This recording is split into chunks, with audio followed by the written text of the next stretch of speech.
both the panelists is, what kind of new discourses have post-election developments in Iran created within the Arab world? And my question also to Professor Ramadan is, if you could speak a little bit to the candidacy of Mohammed Baradar in the recent Egyptian elections, how that changes some of the dynamics, and if that's reflective of something. So, the elections in Iran and the candidacy of Mohammed Baradar. Thank you. Next one. My name is Muhammad Khawam. I would like to ask you a brief question, really.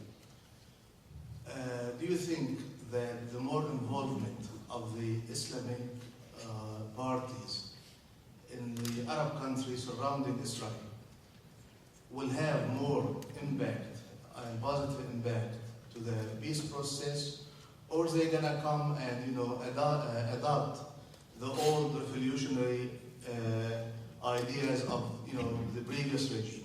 Thank you. That's a good question. Okay, we'll go ahead and take a fourth one quickly. Thank you.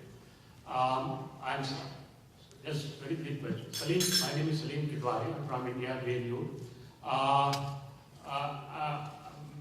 Mr. Tariq Ramadan has mentioned about the role of American Muslims in this in the topic on which we are talking, that is U.S. relations with Muslim world.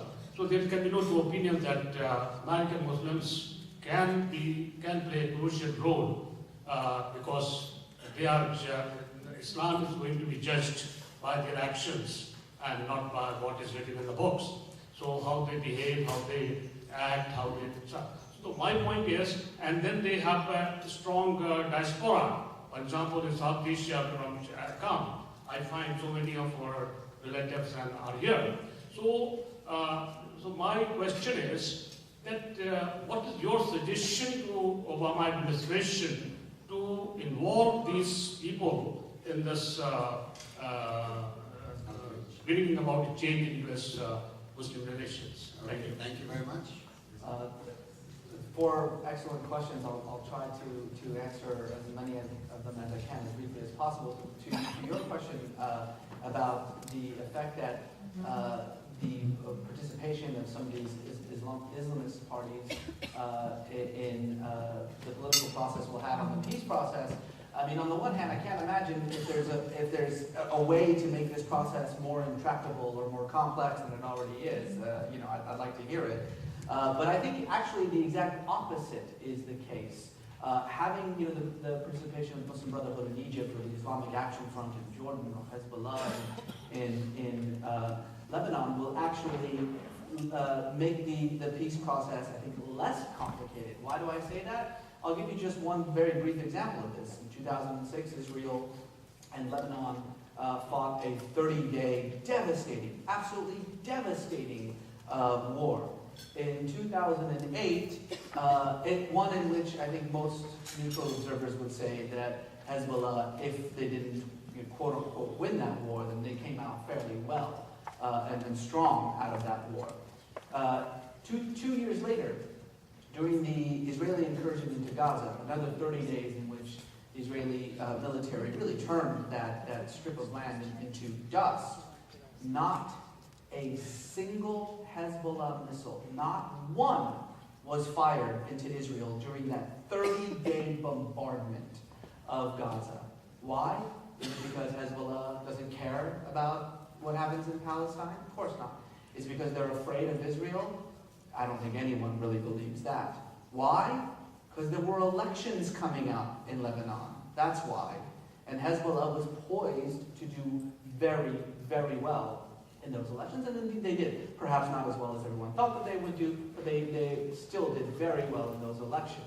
And since being part of that government, they've again proven themselves to be fairly responsible members of the Lebanese government. So I think that actually the opposite is true. Given a stake in the internal issues of these nation states and recognizing the devastation to their own economy that would come from protracted war with Israel, this is the best alternative that I can think of. As far as Iran goes, I think if there's anything that the Arab states learned as a lesson about what happened in Iran is you better figure out a way to get better filters for your internet. You know, maybe the money that Iran is pouring into Siemens and Nokia and Microsoft to help them brutally repress the free speech of their citizens, I think that those three companies are going to have a lot more business in Saudi and in Egypt and in Jordan and etc. Yes, very quickly about the practical steps. I would say this is what I was saying. I think that on two different levels, in two different dimensions. The first one is really how things can change from within the domestic level. And this is where I would like to see much more, American Muslims being involved in this diversity of voices to be heard, and also this connection with all the communities, African American Muslims and new American citizens, and to have something which is from within. This is something which is quite important in the diversity of voices.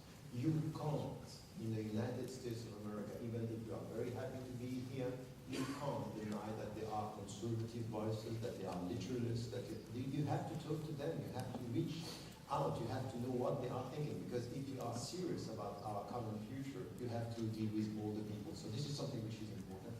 I would say that we really need in all the Western countries something which has to do with an educational policy. How do we go for a better understanding?